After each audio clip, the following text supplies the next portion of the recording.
Vida poderosamente. Que Deus abençoe você que está aqui presente, você que está aqui conosco pelo YouTube, né?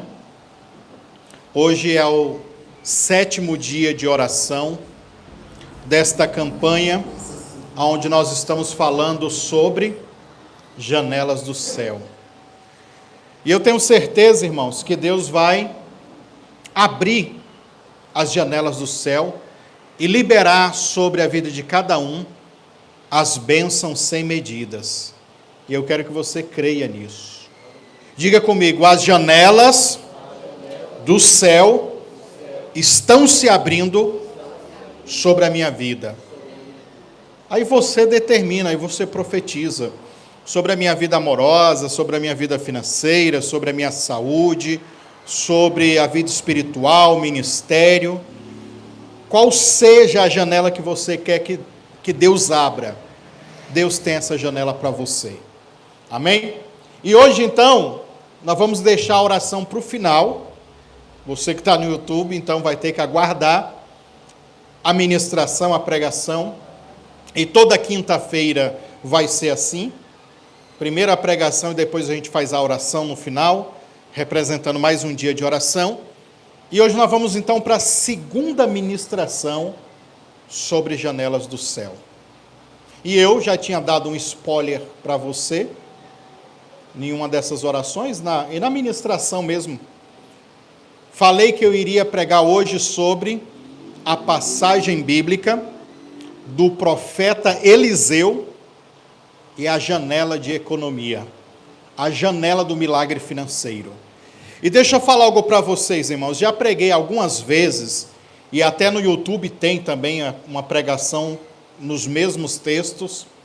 Mas o que eu fiz dessa vez? Eu peguei o esboço antigo que eu tinha, inclusive que eu preguei sobre, quando eu estava pregando sobre Parnassá, fazendo algumas aulas gratuitas, sei lá, 2, 3 anos atrás, eu usei uma dessas aulas para falar sobre o profeta Eliseu e essa passagem.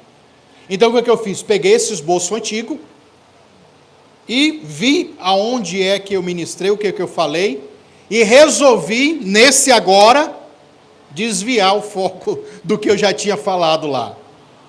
Então, eu vou tentar ir para outro caminho, mas é lógico, tem coisas essenciais que não dá para me correr, né? Mas eu creio que você vai ser edificado aqui nesse momento. Amém? Você que pode, abra a sua Bíblia comigo em 2 Reis, capítulo 6. 2 Reis, capítulo 6.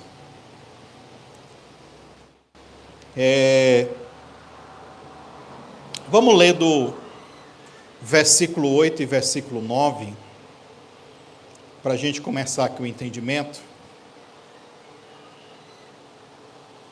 Nessa ministração, eu quero que você entenda uma coisa. Quando Deus ele resolve quebrar todas as cercas que nos impedem de viver o milagre da qual nós queremos. Mais ou menos isso que a gente vai... Uma das remas desse esboço meu é isso. Quebrar cercas. A cerca é o quê? O bloqueio. É o que atrapalha. Para fazer até nexo, até conexão com a primeira ministração, é onde eu falei sobre a contenção, a barreira que impede o fluir das águas. Nós vamos continuar nesse entendimento, porque eu quero que você viva um rompimento, um quebrar dos limites, das barreiras, dos impedimentos e das amarras que há sobre a sua vida, seja qual área for, tá? Seja qual área for. Versículo 8 de 2 Reis, capítulo 6, diz assim, ora, a minha tradução é a King James, tá, irmãos? Eu sei que na João Almeida tem uma diferencinha, mas que eu li, né, também antes, quando eu estava fazendo o esboço.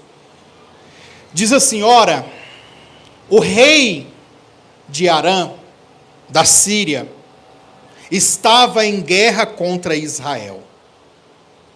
Depois de reunir-se com seus conselheiros, decidiu: em tal lugar erguerei meu acampamento. Olha o profeta chegando na cena, versículo 9. Mas o homem de Deus mandou comunicar ao rei de Israel: muito cuidado com este tal lugar, pois os sírios estão se deslocando para lá.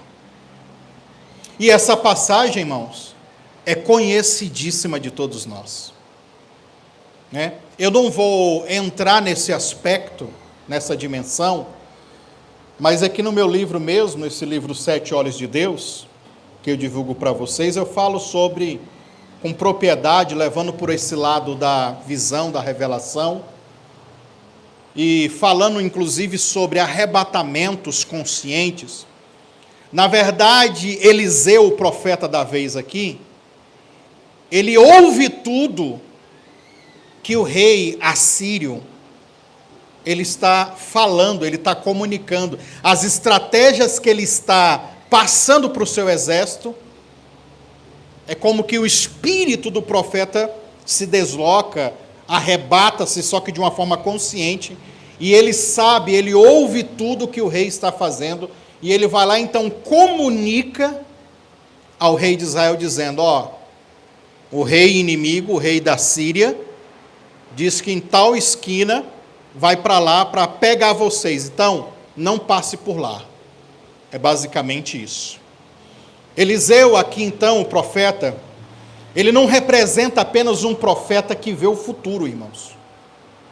Ele está representando um profeta que enxerga aquilo que é invisível, inaudível aos olhos e o ouvido humano, e ele vai discernir, vai revelar, vai trazer as estratégias militares e os movimentos políticos do rei da Síria para o rei de Israel. E assim, o que ele faz? Ele dá vantagem ao povo de Deus. Diga assim comigo: quem se move no profético sempre vai estar um passo à frente, né? E ele então fala isso, declara, revela, e o rei de Israel vai se beneficiar por causa disso. Então, isso mostra que mesmo que o inimigo se levante, mesmo que o diabo queira nos cercar, se a gente estiver com os nossos ouvidos e olhos abertos, espiritualmente falando, Deus, ele pode mudar o curso de tudo aquilo que o inimigo quer e planeja para nos destruir. Põe a primeira imagem, hein, Joab? Aqui é uma foto, não tem nada escrito, é só a imagem em si mesmo, porque não precisa colocar nada escrito. O que acontece aqui? Aqui é o exército do rei, que no outro momento, em uma outra oportunidade, inclusive eu vou ler esses versículos mais lá na frente, esse rei, ele fica grilado, nervoso, perturbado, porque o profeta sempre antecipa o que vai acontecer. E aí, ele resolve pegar o seu exército e ir atrás do profeta. Esse aqui é o profeta Eliseu, a representação. Aqui é o Geazi, o moço dele. Então, vai ter um dia que Eliseu acorda de manhã e olha lá, o exército tomado aqui, ó, nas colinas aqui, não sei se dá para você ver, os cavaleiros aqui, tomado. Cercou o profeta. E aí, 2 Reis, capítulo 6, versículo 14 ao 16, diz assim: ele mandou cavalos, carros e um grande exército para lá, os quais vieram de noite e sitiaram a cidade. No dia seguinte, Eliseu se levantou-se ao romper da aurora e saiu, E eis que um batalhão, olha lá, o batalhão. Um batalhão cercava toda a cidade com cavalos e com carros de guerra. O seu servo, o Geazi, coitado, sem visão, sem discernimento, ele exclamou, ele indagou: ai, meu senhor, o que havemos de fazer agora? E o profeta disse para ele, acalmando ele, dizendo: não tenhas medo, portanto, são mais numerosos os que estão conosco do que eles, do que os nossos inimigos. Essa daqui é a visão, a perspectiva de Geazi.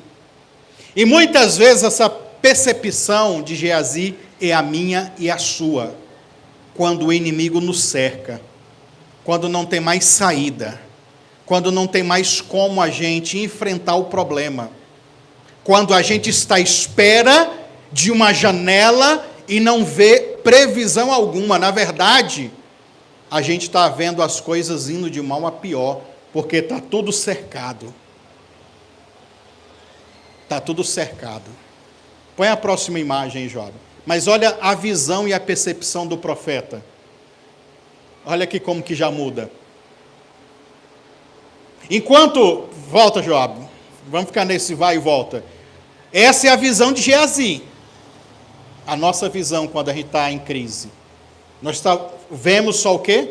Os inimigos. Vai, Joab, muda. Essa é a visão do profeta. E o profeta vai dizer que tem soldados, tem cavaleiros e tem também cavalos de fogo.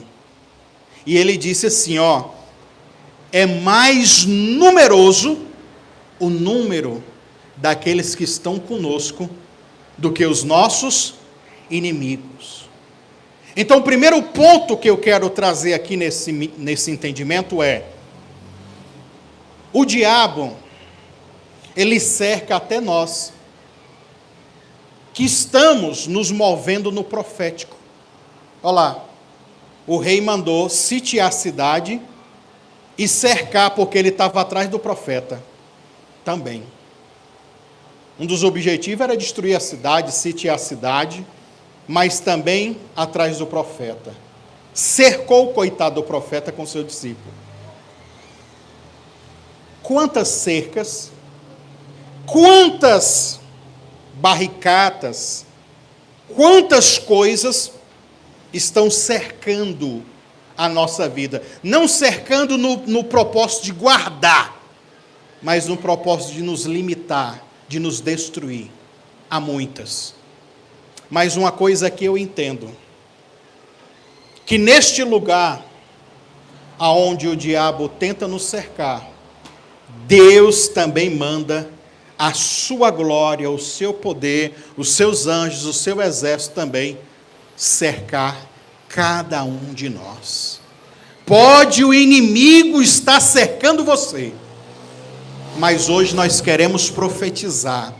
Quando a gente orar aqui, nós vamos declarar que a glória do Senhor nos cerque e mude esse ambiente, mude essa atmosfera. É preciso a fé do profeta de Deus. É preciso ter essa visão espiritual de que a batalha não é só física. Volta de novo a imagem, Joab. Olha, isso aqui é a batalha física, natural, homens, humana. Aqui representa as adversidades seculares que eu e você passamos todos os dias. Aqui é o inimigo cercando a gente. Põe a outra, Joab. E aqui é quando Deus resolve cercar a gente com a glória. Sempre você vai entender que maior é o número daqueles que estão conosco do que os nossos inimigos. Eu acho que você está cansado de ouvir uma matemática, uma probabilidade, que é um entendimento verdadeiro. Em Apocalipse diz que quando Satanás, o grande dragão, se rebeliou, a cauda dele arrebanhou, arrastou para a terra 1/3 dos anjos. Você lembra disso? E aí, o que a gente faz? Aquele cálculo. Se ele tirou uma terça parte, então sobra quantos? É só você fazer o cálculo. Se tivesse, eu vou, para facilitar ainda para você que pulou o muro da escola e não lembra. Ó, tem 3. O diabo levou 1. Fica quantos? 2. Então, para cada demônio que existe na terra, do exército do céu, existe 2 anjos para guardar, proteger, lutar ao teu favor. Por isso que o profeta disse, maior é o número daqueles que estão conosco do que os nossos inimigos. E aí no versículo 17 de 2 Reis capítulo 6, Eliseu orou e disse assim, Senhor, peço-te que abra os olhos, no caso de Geazi, para que ele veja. Aí de novo no livro, o primeiro capítulo desse livro, eu falo sobre a palavra pecar.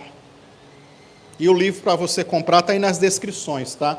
A palavra pecar, que é uma palavra hebraica que tem a ver com florescer, tem a ver com cair, com remover o véu do rosto, as escamas dos olhos. Olha o paralelo aqui. Senhor, abre a visão de Geazi. Joabe, coloca a próxima imagem aí. Olha aí. Olha isso aqui, irmãos. Olha como é que estão os olhos dos soldados inimigos. Na verdade, como vai ficar, né? Porque o profeta Eliseu, ele dá um comando no mundo espiritual e fala para aqueles anjos, volta lá nos anjos, Joabe. Esses anjos aqui vão ferir os soldados humanos. Aí põe a imagem de novo, Joabe. E olha o que vai acontecer com eles. Olha a palavra aqui, irmãos. Sanvarim, palavra hebraica. O que significa? Cobrir com um véu. Aí eu poderia ter, porque não deu tempo também de fazer outra imagem, em vez dos olhos ficarem assim, eu botar um véu assim, que também pode ser representado. Um véu que vai cegar a visão. Mas essa palavra também, ela significa formar uma película sobre os olhos. Que você sabe, quem já teve um parente, um familiar com problema de catarata bem avançado, ou até mesmo de cegueira, dependendo do tipo de enfermidade, o olho lá fica cinzento. Mas imagina todo. É interessante que aqui faz um paralelo. Geazi não tem visão espiritual para enxergar o livramento, para ver o mundo espiritual, e de repente a cegueira, que é representada a cegueira espiritual de Geazi, o profeta fala, Senhor, abre os olhos de Geazi, mas faz o que com os meus inimigos? Cega eles. E essa cegueira aqui vai representar o quê? Vai representar que agora eles estão confusos. Agora, na hora deles guerrear, na hora deles batalhar, eles não vão conseguir enxergar e ver nada. Aqui está falando de uma cegueira, inclusive, é uma cegueira espiritual, mas temporária. Mostra que o profeta Eliseu, ele não quer destruir os inimigos no sentido de matar, exterminar, mas ele vai fazer o quê? Vai fazer eles ficarem desorientados. É para errar o golpe. Aí um tempo atrás que eu estava falando sobre cegueira espiritual, e aí eu falei para os irmãos que eu jogava um joguinho no videogame, quando eu era adolescente, chamado Final Fantasy. E lá no Final Fantasy tem uma magia, que é um joguinho de RPG baseado em magia, em toda a cultura de bruxaria, de coisa assim. Aí tem uma magia lá chamada Blind, né? Que quando a gente acerta o inimigo com essa magia Blind, ou até também tem a Dark, né? Dark Blind, o propósito é cegar o inimigo. Aí ele fica com a fumacinha na cabeça, o inimigo, mas na verdade sai dos olhos. Aí a fumaça fica assim na cabeça. Aí o inimigo que está com essa fumacinha nos olhos ou na cabeça, ele vai tentar te acertar e a gente esquiva. Ou seja, ele não consegue te atacar. Aqui é a mesma coisa, só que, lógico, na analogia bíblica ou na analogia espiritual. A cegueira espiritual, ela impede a gente acertar o alvo que Deus quer ou que Deus tem para mim e para você. Como será, como que é, irmão, lutar cego, sem ver, sem enxergar? Infelizmente, a teologia de muitos pastores e igrejas que não querem acreditar no mundo espiritual, que quando vê ou assiste as minhas pregações, fala, não, isso daí é esotérico demais, é místico demais. O mundo espiritual não é isso. Eu fico pensando quanto que é ruim para uma pessoa dessa, se é que acredita no mundo espiritual, né? Lutar sem enxergar nada. Aí eu fico vendo a contrapartida. Porque aqui o propósito meu, ou da Igreja Cavode, não é só ficar, como eu disse domingo agora na última pregação, nosso propósito não é ser uma igreja que fala, não, ali tem um profeta de Deus que ele ora, Deus mostra as coisas para ele. Não é isso, apenas. Mas é uma igreja que tem os olhos abertos também para a palavra. Que, leva as pessoas para o profundo da palavra. Porque os olhos do conhecimento têm que se abrir em você, para que você esteja um passo à frente na batalha espiritual. É bom, irmãos, quando você vem aqui e a gente ora e Deus mostra alguma coisa, revela alguma coisa, você fica um passo à frente em alguma situação, bacana, muito bom. Mas o conhecimento da palavra também, ele faz os olhos da gente se abrir, e a gente então começa a ver, enxergar bem melhor. Deus, às vezes, não elimina o inimigo que nos traz a crise, mas Ele quer confundir os nossos inimigos. Então, para isso, Ele gera essa cegueira. Aí, irmãos, vou caminhar. O que acontece? Depois desse episódio da cegueira espiritual e da cegueira nos homens, esse cercado do inimigo contra o profeta, ele é desfeito. Esse primeiro cerco que o inimigo faz com o profeta, ele é rompido por esse poder de Deus, por esse milagre, por esse sinal que o profeta ativa e os homens ficam cegos. Porém, vai piorar um pouco para a cidade de Samaria. E ainda nós estamos no capítulo 6. Coloca aí, Job, o versículo 24 e 25. Aí vem um outro inimigo. Na verdade é o mesmo, agora que ele vai dar um nome, né? Na verdade é isso. Quem controla aqueles inimigos ali é esse cidadão aqui, Depois disso, Ben-Hadad. Como é que é o nome do homem? Hadad. Você lembra do sobrenome de um político que nós temos aqui, né? Haddad. Lembra? Não sei se ele tem essa raiz, né? Haddad, ou Ben-Hadad, Ben é a palavra filho no hebraico. Haddad é o nome de uma divindade síria que tinha na época. E essa entidade, ou esse deus sírio, representa o deus da guerra e o deus da tempestade.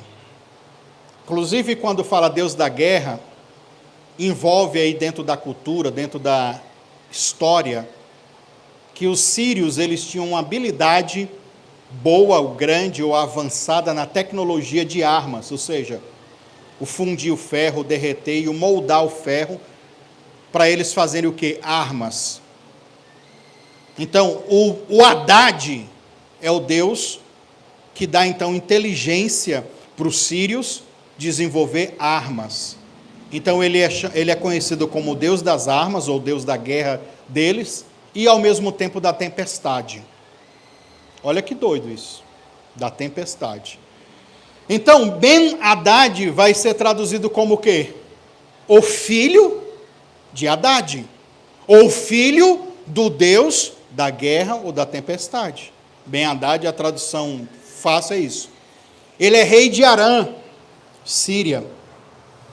Convocou todo o seu exército para atacar e sitiar o quê? Soron. Na King James, como na minha ali, ó, aqui já está o nome hebraico, ou transliterado. Que na verdade o nome dessa cidade é o quê? Samaria. E Samaria, não sei se você lembra, Samaria ela é o governo de Israel. Depois da divisão das 10 tribos foram para o lado e 2 ficaram para cá. Que dividiu, depois da morte de Salomão, o reino de Israel foi dividido em 2 partes. Samaria agora vai ser o reino do norte, né, com 10 tribos, e a outra vai ser a rede do sul, lá em Jerusalém. Então, vou usar uma expressão simples para você entender. Então, meio que Israel tem 2 capitais agora, ok? Jerusalém e Samaria. Quem é que vai ser atacada por Ben-Hadad? Olha, o profeta já tinha sido atacado, agora Samaria, a capital, vai ser atacada pelo filho, dentro da teologia cristã. Deixa eu falar isso sem tentar ofender as pessoas, né? Dentro da teologia cristã, qualquer Deus que não é o nosso Deus é o quê? Capirotagem, irmão. Demônio. Satanás. E essa galera aí toda. Então, Ben-Hadad é o quê? É o filho do capiroto. O filho do capiroto, então, o Ben-Hadad, ele vai cercar Samaria e ele tem um propósito. Qual é o propósito? Atacar e sitiar Samaria. Ele já tinha feito um cerco para o profeta e se lascou.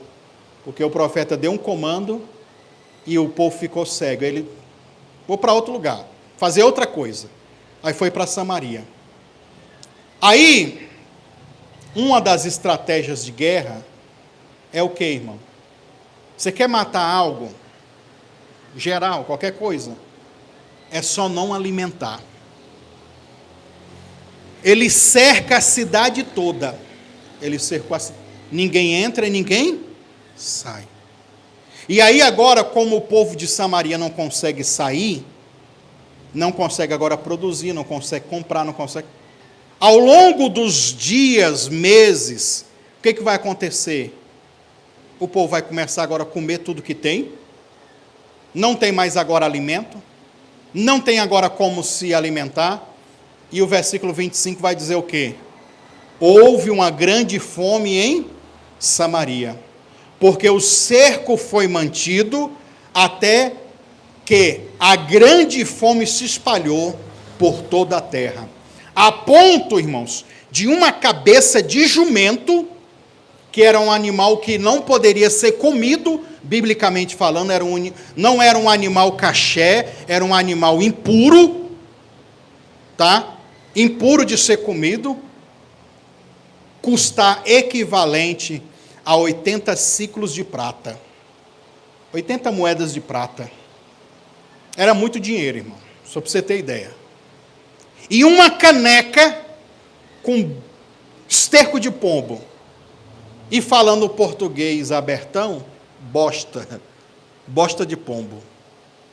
Olha o que eles estavam comendo. Uma caneca de esterco de pombo.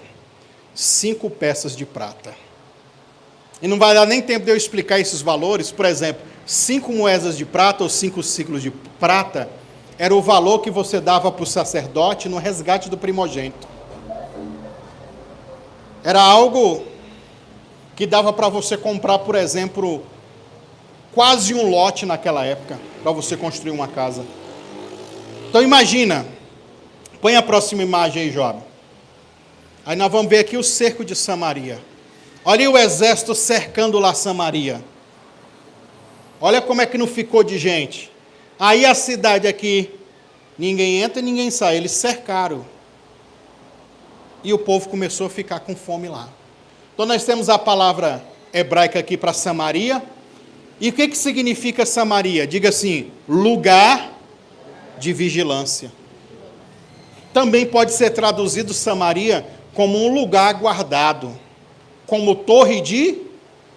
Olha lá a torre lá na pontinha lá. Ou seja, a cidade que era protegida, a cidade que era guardada, a guarda dela foi quebrada, neutralizada.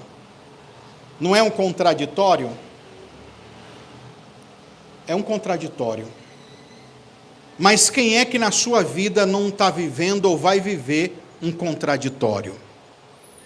Não, eu nasci para prosperar, para conquistar e estou lascado. Não, eu tenho um potencial para isso e para aquilo outro e não consigo fluir. Porque às vezes a nossa vida está o quê? Cercada.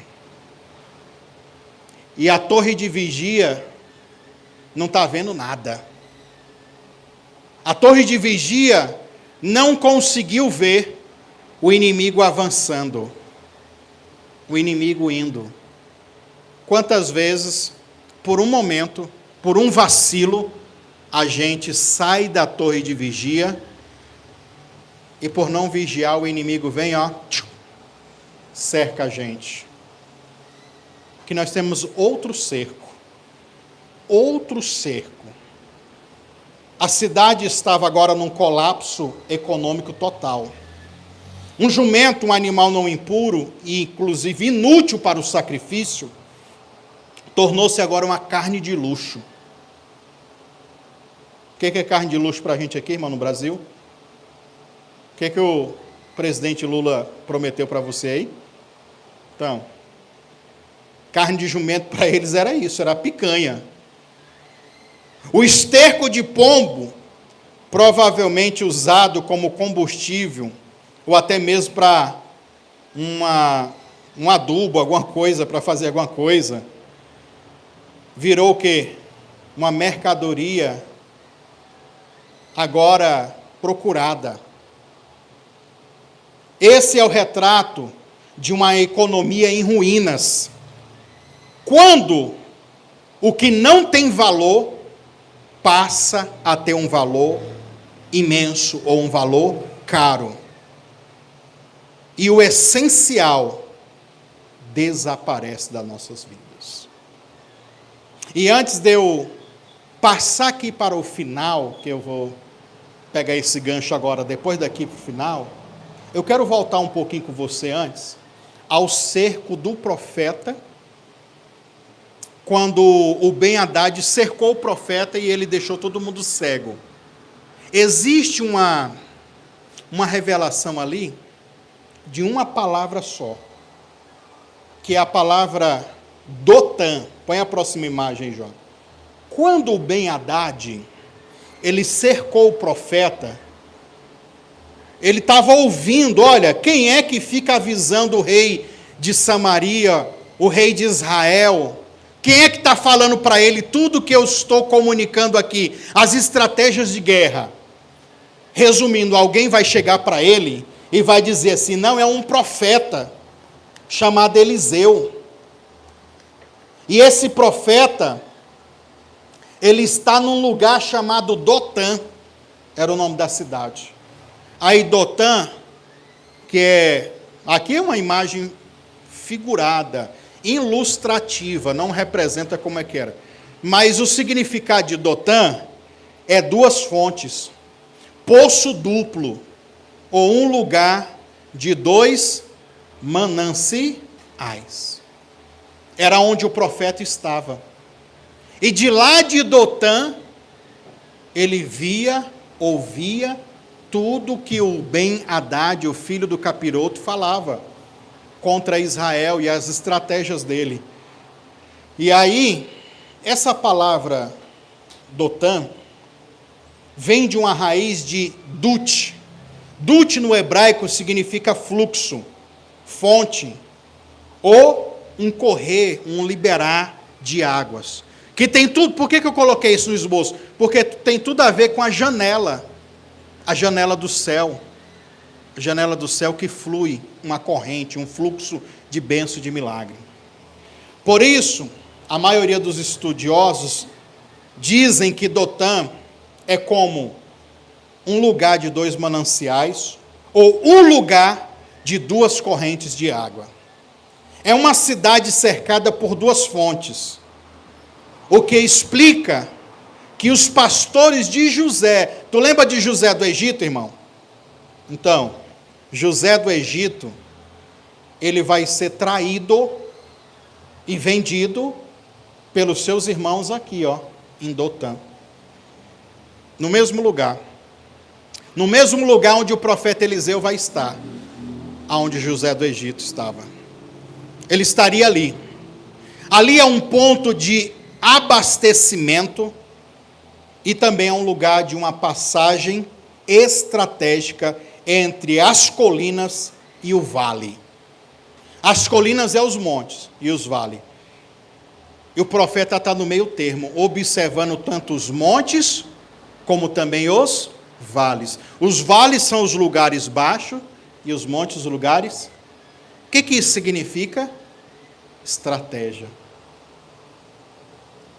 Quer dizer o que dentro da visão profética? Que o profeta ele está vendo o que acontece no mundo físico e o que acontece no mundo espiritual.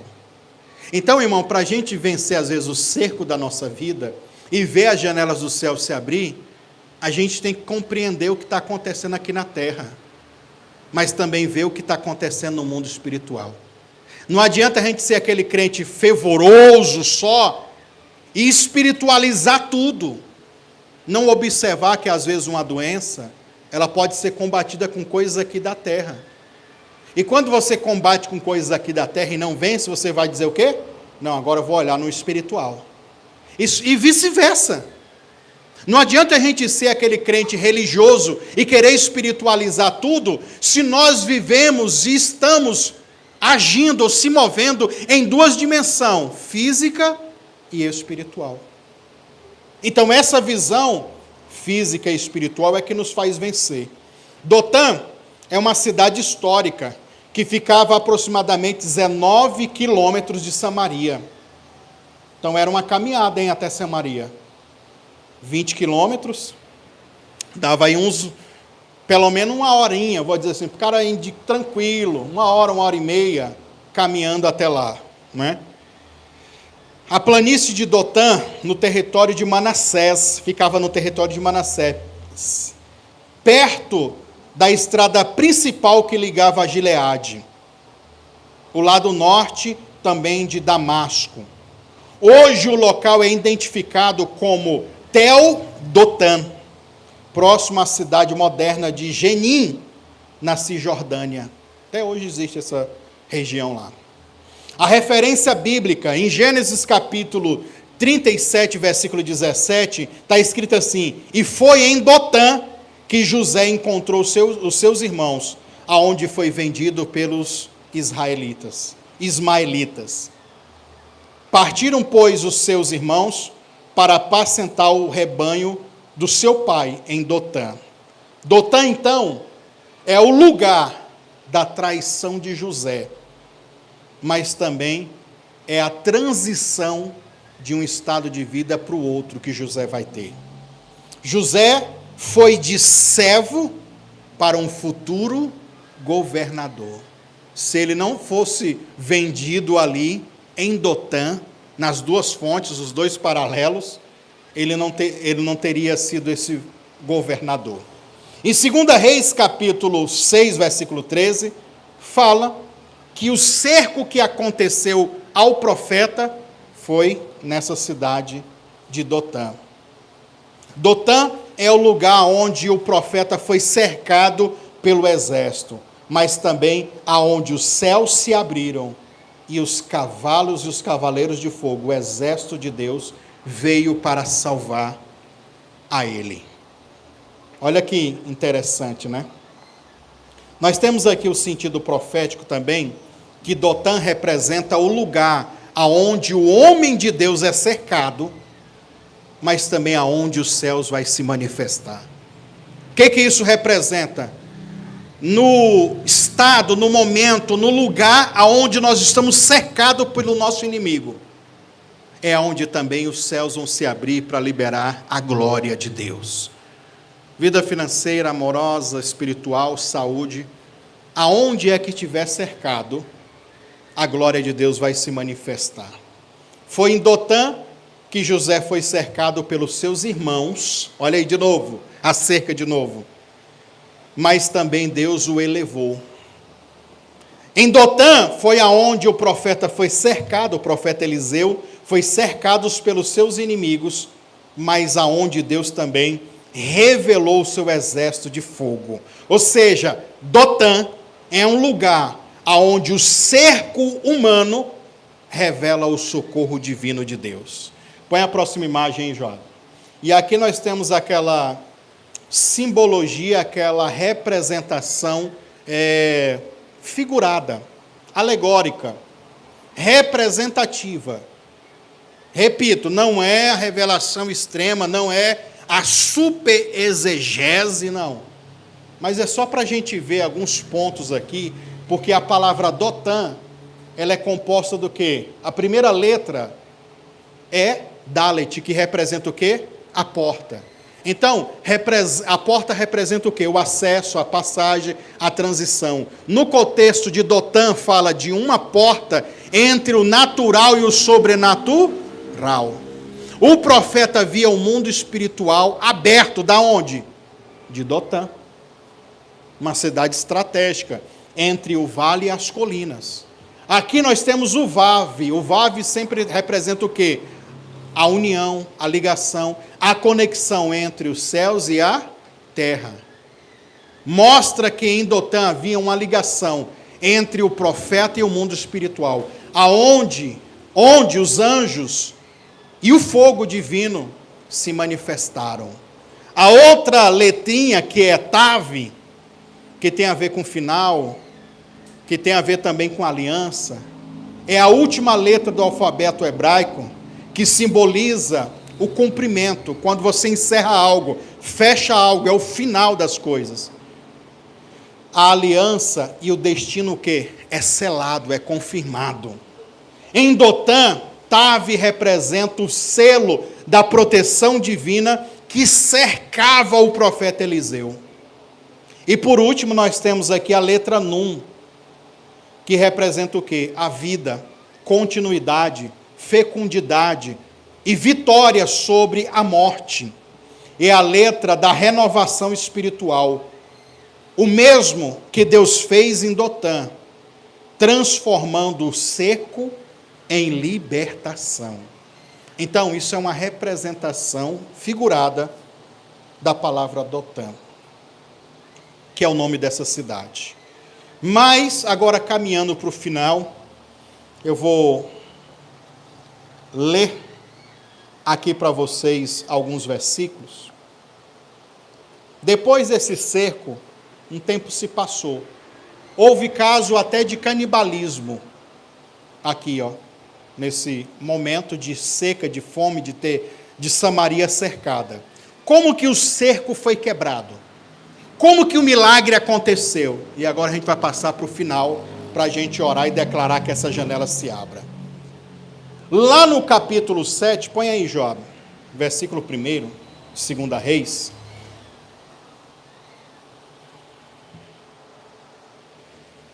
Estou correndo, hein? Correndo, tá rápido. Tá bom também, o time tá bom. Vai dizer assim,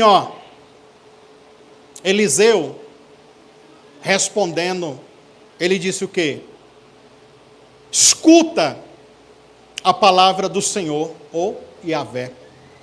Assim diz o Senhor. Que dia, irmãos? Diga comigo, amanhã. Amanhã, irmãos, eu creio, por essa hora, na entrada de Samaria, tanto uma medida de farinha, como 2 medidas de cevada, serão vendidas, por quanto, irmão? Uma peça de... Quanto que era uma cabeça de jumento? 80. Quanto que era uma caneca, um copo, com esterco de pombo? 5. E agora aqui ele está falando de 2 alimentos principais da comida. Uma medida de farinha. Olha que doido isso aqui. Aí, põe o outro versículo, Joab, o 2. E o escudeiro, cujo o braço do rei se apoiava, respondeu ao homem de Deus, dizendo o quê? Ainda que o Senhor mandasse abrir o quê, irmãos? As comportas, que é a palavra que a gente estudou na primeira ministração, que é a palavra hebraica arubá. É lá, olha lá. As comportas do céu. Será que essa profecia poderia tornar uma realidade? Amanhã, essa hora? Isso pode acontecer? Irmão, imagina o cenário de fome, de sequidão, a inflação do país, no caso aqui de Israel, mais precisamente em Samaria, a inflação lá no talo, como a gente está vendo aqui a do Brasil e subindo, né? Imagina se isso poderia acontecer de um dia para o outro. Aqui você percebe que há milagres que quando as portas do céu ou as janelas do céu se abrem, o milagre é rápido, o milagre é urgente. Quantos de vocês precisam desse milagre urgente? Dessa janela urgente? Eu também. Entretanto, Eliseu advertiu falando o quê? Tu verás com os teus próprios olhos, contudo dessa fartura não comerás. Irmão, imagina eles ouvindo essa palavra, fartura, para quem estava comendo cabeça de jumento, para quem estava comendo esterco de pombo, bosta de pombo. Ouvir a palavra fartura, tu quer pegar o caboclo e enforcar ele. Tu fala, não, tu tá doido, irmão. Amanhã, ainda amanhã, tu ficou maluco. É por isso que o cara duvida. É por isso que o cara não crê. O rei, ele queria matar o profeta. Esse cara, então, ele ficou doido. Mas o profeta carregava a chave de solução, a chave de revelação, a chave de autoridade sobre o quê? Sobre a economia. Ele tem a palavra profética, o espírito da profecia estava com ele. Enquanto os economistas lá de Samaria, né, vamos botar uma coisa contemporânea, enquanto o tal homem lá que apoiava, que era o braço direito do rei, o economista dizia, não, é impossível. Irmão, sinceramente, quando a gente olha para aquele boleto e fala assim, ó, isso aqui, esse mês não tem como pagar, não. Quando você vê um exame e fala, não, isso aqui é impossível de acontecer, de eu receber. Aí vem um profeta doido e profetiza. Você, irmão, é o maior profeta da sua vida. Então, muito mais do que você esperar eu profetizar, profetize você na sua vida. Que o impossível de Deus vai acontecer. Então ele profetiza, Eliseu profetiza, dizendo, amanhã é um milagre. A expressão abrir as comportas dos céus revela que a provisão viria de uma forma sobrenatural, além da lógica do mercado e da economia da época. E aí, irmãos, o profeta libera essa palavra dizendo que foi Deus que falou. E ele tem 24 horas para cumprir isso. O que acontece? Põe a próxima imagem aí, João. O mundo espiritual se move. E quando o mundo espiritual se move, e foi determinado uma data, uma época, um período.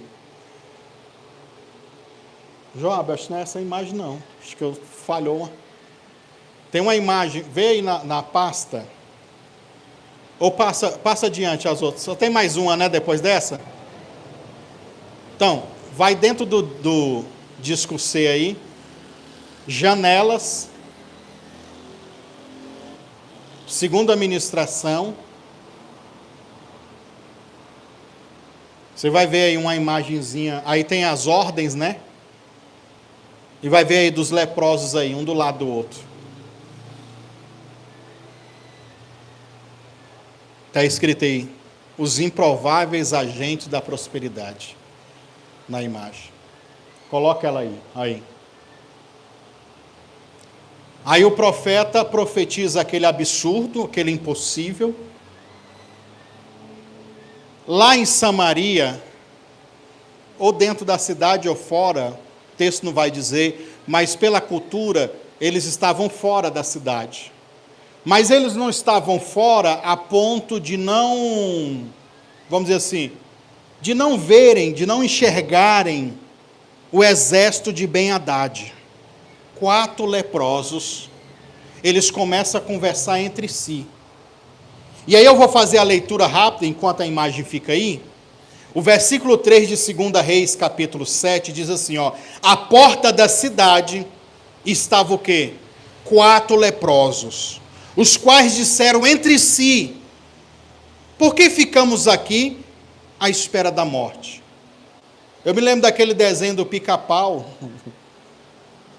que o inverno chegou, não sei se você lembra, que o inverno chega, e aí os passarinhos, os animais, tudo falam assim, não, vamos se preparar para o inverno.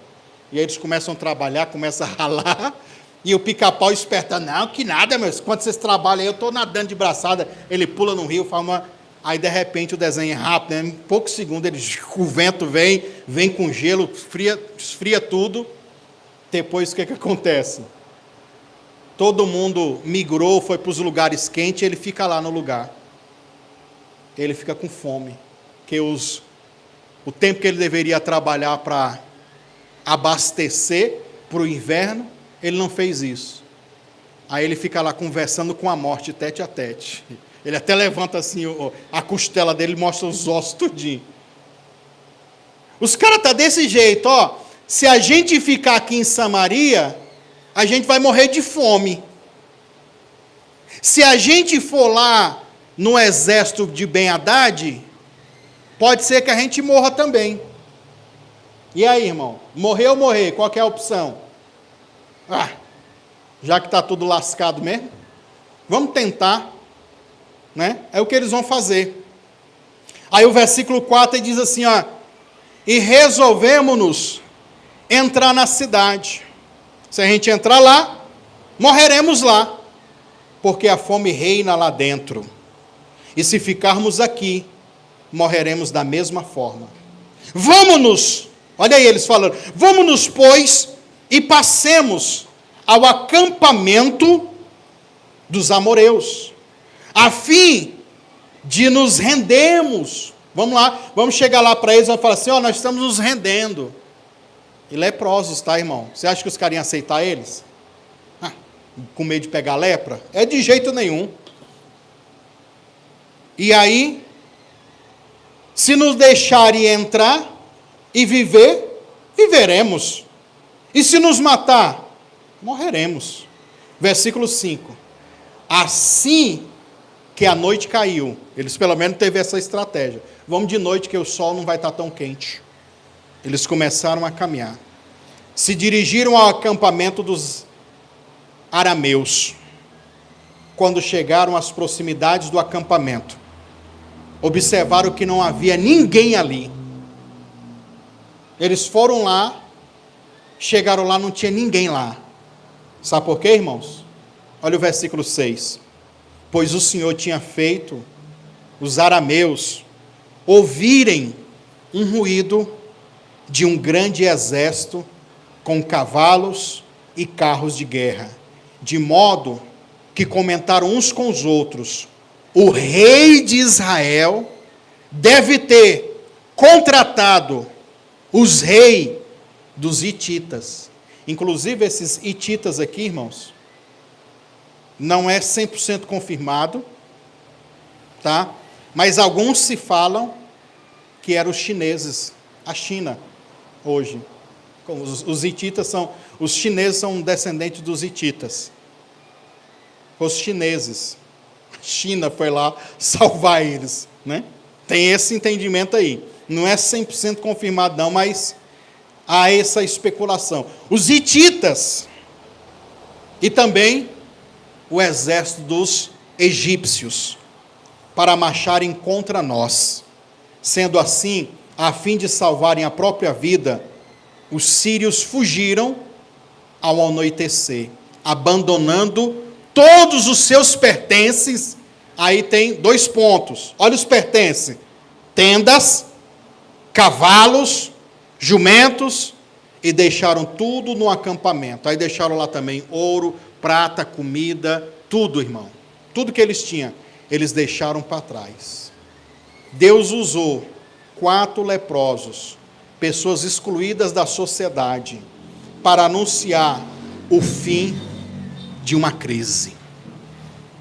Os rejeitados se tornaram mensageiros da prosperidade ou da abundância. Quando Deus decide reverter a economia que estava miserável para a prosperidade, Ele pode usar quem ninguém espera. Por isso que é o improvável. E eu creio, irmão, que a janela do céu vai se abrir na tua vida. O improvável pode acontecer. É aquele negocinho, da onde você nem espera. Quando você menos imagina, é aí que o milagre acontece. Não, eu estou esperando daqui. Se Deus quiser mandar, Ele manda daqui. Não, estou esperando daqui. Se Deus quiser, Ele manda daqui. Porque Ele é Deus e pode fazer o que Ele quiser. O que importa para a gente é o quê? É que o milagre aconteça, irmão. Que a palavra profética, a profecia, ela se materialize, ela se manifeste. Então Deus movimenta 4 leprosos que vão andando, ó, tush, tush. E lá no exército dos inimigos, do Fido Haddad, Fido Capiroto, eles estão ouvindo 4 leprosos andando e estão achando que é, no mínimo, 2 exércitos vindo contra eles, e eles fogem de medo. Deus, Ele faz o improvável acontecer. Agora, põe a próxima imagem, para a gente finalizar. No versículo 16 de 2 Reis, capítulo 7, aqui mostra o profeta, quando ele está para profetizar, ele está vendo a janela aberta. Aquele moço que apoiava-se no braço do rei, ou o braço direito do rei, ele diz: será que Deus pode abrir as janelas e amanhã acontecer essa profecia? Mas o profeta já via no mundo espiritual a janela aberta sobre Samaria. Está aqui Samaria, está aqui a janela no mundo espiritual aberta, e o profeta está vendo essa janela aberta. É por isso que ele profetiza. Versículo 16 diz assim: então, o povo saiu, depois que os 4 leprosos espantaram lá os caras, o povo saiu e saqueou o acampamento dos amareus. E aconteceu que o preço de uma medida de farinha, ou seja, a inflação, caiu para equivalente a uma peça de prata. Assim como 2 medidas de cevada passou a custar uma peça de prata, exatamente como o Senhor tinha dito. E o profeta já estava vendo isso no mundo espiritual, já estava vendo a janela aberta. A palavra do profeta, ou a palavra profética, destravou uma nova cotação, uma nova atmosfera, uma nova probabilidade de resultados financeiros.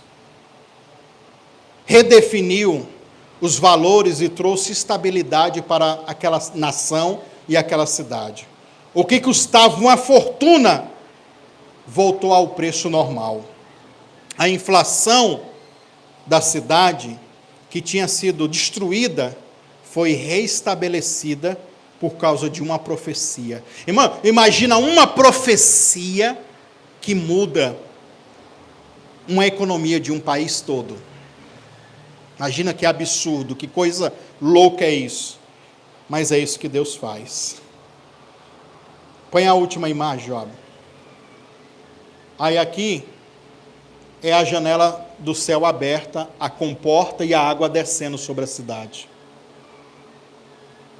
Aí aqui é o milagre acontecendo. Aqui é como o mundo espiritual vai manifestar. Essa comporta aberta aqui, sobre a cidade, na cidade vai se materializar o quê? Livramento. Vai se materializar o quê?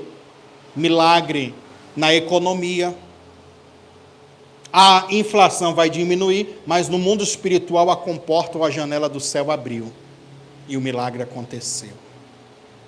O inimigo, ele sempre vai tentar cercar a gente, para a gente não ver essa janela se abrindo. Mas se a gente começar a profetizar e crer, a janela vai se abrir, e o milagre vai ser absurdo. O profeta Eliseu é aquele, ou um modelo de crente, né? Que não teme os números, mas ele enxerga uma promessa. Ele não entra em pânico com o cerco, porque conhece o céu. Eita glória! E não mede a realidade pela escassez que está sendo vivida. Mas ele faz isso pela voz de Deus que ele ouve. Deus ainda levanta homens e mulheres com a visão profética para antecipar tempos e estações de crise e anunciar também o tempo da fartura. Nem que ele, irmão, vá usar o improvável, o milagre vai acontecer. Ponha-se de pé no seu lugar aí. Eu sei que está aqui na igreja. E é com essa palavra, irmão, que eu abençoo você no dia de hoje. Quem sabe amanhã? Quem sabe amanhã, hein? O amanhã de Deus está vindo sobre a sua vida. Olha, num amanhã, olhe para mim, num amanhã, o profeta acordou e estava cercado. Ok? Lascou, cercou. Os caras querem me matar. Porém, numa manhã, ele acordou para ver a janela aberta e o milagre acontecendo. Eu não sei em que tempo, em que período você está. Se você está acordando todo dia e está vendo o cerco contra a tua vida, eu quero profetizar hoje que você vai acordar para ver a janela do céu aberta. Eu quero que você ore agora. Eu quero que você se torne o profeta da sua vida. Olhe para a sua vida agora. Veja o que é que o inimigo cercou. Veja onde o inimigo está agindo, trabalhando. Porque é neste ambiente, é neste lugar, é nessa área da tua vida que Deus vai abrir a janela do céu. Espírito Santo de Deus, nós oramos agora, Pai, para declarar, Senhor, que as janelas dos céus que estão fechadas, bloqueadas, por causa do Ben-Hadad, do nosso inimigo, que é o diabo, que usa pessoas também. Há inimigos, Pai, terrenos, que são pessoas que querem ver o nosso fim, ou não querem ver a gente prosperando, se dando bem. E há inimigos espirituais, mas nós entendemos aqui essa noite, que nós temos que ter a fé, nós temos que ter a visão do profeta, nós temos que estar em Dotã, vendo os vales e enxergando os montes, vendo o que está embaixo e o que está acontecendo em cima.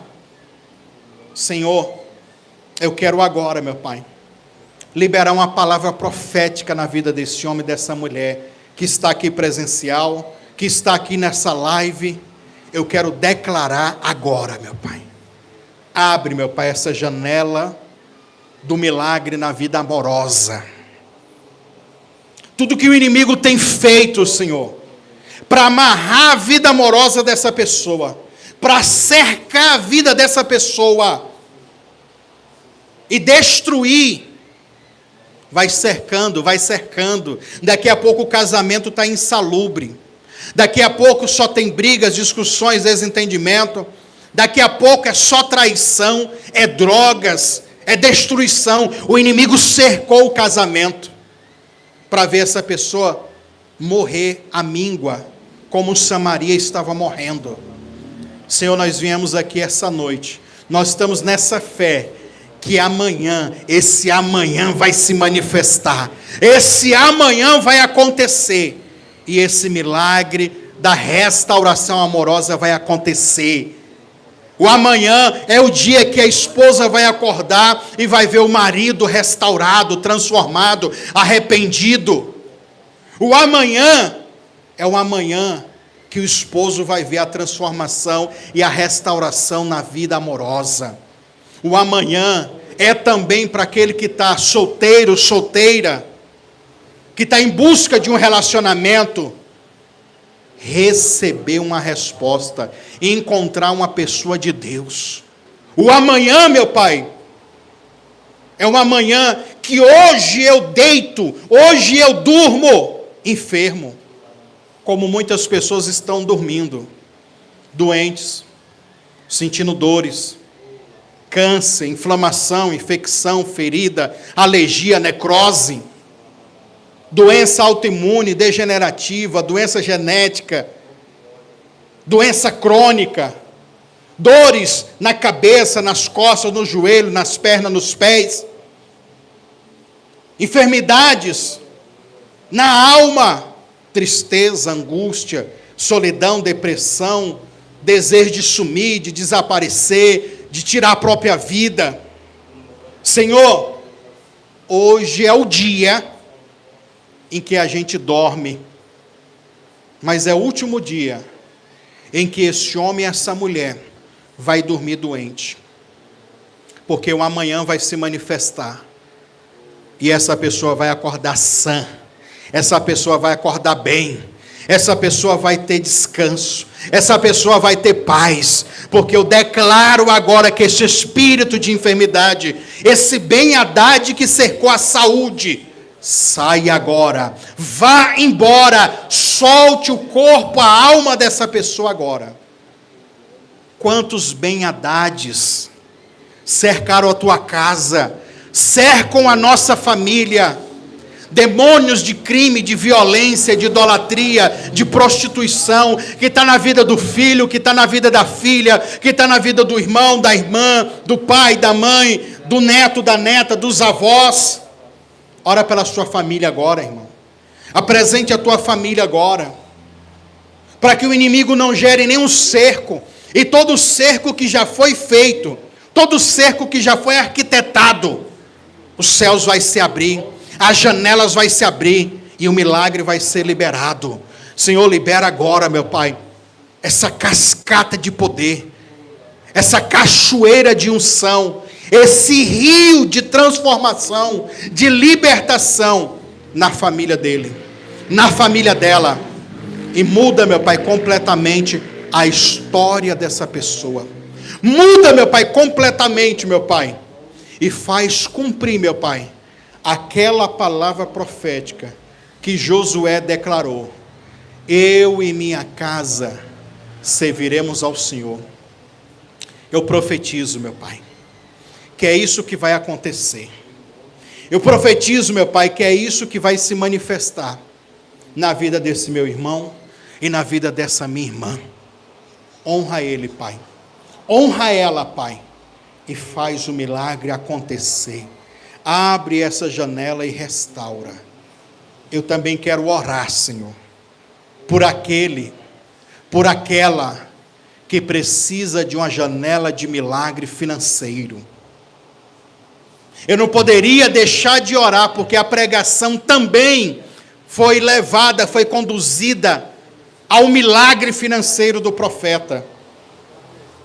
Quantos, meu Pai, estão vivendo como Samaria, cercados pelo Ben-Hadad, cercados e estão morrendo à míngua, fome, dívida, sede, escassez, deserto, amarração, bloqueios financeiros, falência, portas fechadas. O que o cerco do inferno está fazendo? O que os demônios estão agindo na vida financeira, no trabalho, na profissão, na empresa? Quebra esse mal agora, Senhor. Destrói esse cerco do inferno agora. Agora, Senhor. E usa, Senhor, usa o improvável, Pai. Usa o absurdo, o impossível. Mas faz, meu Pai, ter uma transformação, uma mudança, Pai. E eu quero profetizar sobre a tua vida, que o amanhã financeiro está chegando. Hoje, irmão, você pode dormir pobre e amanhã acordar próspero, rico. Hoje você dorme com uma má notícia. Você olhou no aplicativo do seu banco, você recebeu o boleto, você está sendo cobrado, e amanhã Deus usar o improvável para fazer você quitar essa dívida, para esse problema ser solucionado, para essa prosperidade vir, para essa riqueza vir. Eu declaro agora que essa janela se abra. Eu declaro agora que essa cascata, esse rio, essa cachoeira, esse fluxo, esse fluir que vem de Dotã, que vem das duas fontes, a fonte do céu e a fonte da terra, eu declaro que esse fluir, ele aconteça na tua vida financeira, e haverá abundância no lugar de escassez. Não foi isso que o profeta Eliseu disse? Amanhã haverá abundância, amanhã haverá abundância, amanhã haverá abundância. O amanhã pertence a Deus, a Bíblia diz. Esse amanhã vai chegar para você. Esse amanhã vai chegar para você. Eu quero que você creia. Eu quero que você creia. Deus abre essa janela, despeja, libera, derrama milagres para liberar essa pensão, essa indenização, essa aposentadoria, o benefício que a pessoa espera. Libera, meu Pai, essa abundância e abre essa porta de emprego. Libera essa abundância, meu Pai, e começa a trazer clientes, vendas, clientes, para aquele que precisa de venda e de cliente. Traz. Libera, Senhor, libera. Libera, Senhor. Libera, Deus. Traz a pessoa para comprar a propriedade que está sendo ofertada. Traz a pessoa, meu Pai, para comprar. Ou se essa oferta é de aluguel, traz o inquilino, uma pessoa de honra, uma pessoa de Deus, para alugar. Mas traz esse fluxo financeiro para esse homem, para essa mulher. Traz, Senhor, traz. Traz o Espírito Santo. E honra, meu Pai, o clamor de cada um dos teus filhos, meu Pai. Abrindo as comportas do céu.